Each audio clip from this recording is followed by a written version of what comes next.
a fecha final para pôr a paga é imposto de veículo de motor, está até 30 de junho. E nós mira a cifra não para é pago, comportação de pago, aquele igual que a anterior. Não, nós será, vamos dizer, agora nós com a comportação de pago tá. Nós mira que compliance arriba terreno de imposto de veículo de motor sempre está 80%, está rond 80%. Então nós temos 20% de contribuinte que sistematicamente tur ano está queda sem paga, ofrenda paga metade ano só. E no caso aqui em 2023 não tem uma exceção. É de lamentar se que nós estamos tem mesmo tipo de categoria de platina que não está pagar. E esse é toch um sinal que o Departamento de Imposto quer dar. Em total, de nós bastante, nós estamos tur ano assim, a quantidade de platina que está em circulação está crescendo. Ano passado nós estávamos trabalhando de 88 mil platos em total e aqui nós estamos na 89.402 platos. Combinar, no? Plaatje A, nós temos MFA, que tem motorcycle, MFD, MFV, e nós temos V-cars também, e também touring platen, que tem T-platen ou T-platen. Se nós vamos cumprimento, nós temos 69.204 contribuintes of plaatje, que agora pagar completamente. 77,4% do total e nós temos 2.300 plaatjes que foram entregar back no Departamento de Imposto. Então, você também conta como cumprimento, no sentido de entregar no tempo. Então, nós chegamos a 77,4% com 2,6%, 80% por vista de cumprimento.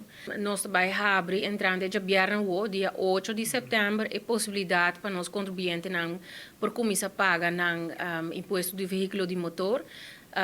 De uma maneira, vamos com nada costumado de fazer por ano, de parte, de pida-pida, tendo conta que é mínimo, não? Para 2024 não vai otorgar um plaatje de número novo, essa aqui está programado para 2025, então você tem o pressuposto de 2024, caminha com nós no mês de razão openbare aanbesteding, passando aqui por bestel e compra o plaatje número novo.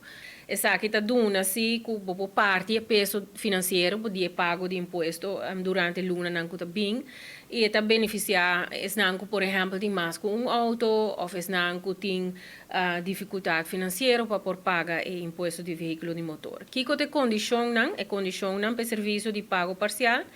Tá lo me se paga imposto adelantar, esta promete 31 de janeiro de 2024, 2023 me está completamente pagar. 2 é pago para luna. 3 está paga a suma mínimo requerida, então nós temos suma mínimo de 50 florim ou 200 florim, depende da categoria de plaatje. Categoria de plaatje A, V, MFA, MFV, TR, V, bus chiquito, AG, BR, GAR, tem suma mínimo de 50 florim para luna. Bus grande e plaatje de number, DT ou IT, tem suma mínimo de 200 florim para luna. A fecha final, 31 de janeiro de 2024, essa aqui está conhecida para toda a gente, não tem imposto novo, me sabe que nós também começa a gritar, começa a zundar, e não tem imposto novo, nós torçamos, fim de janeiro, mês se cumpre com ele, e nós estamos abrindo a possibilidade para pago parcial. Outro ano, nós temos mesmo platina, coraco branco, e para 2025, nós lo cambia e coloca trobe. E lo vira mais visível, e também quem paga, quem não paga, muito mais fácil para a polícia.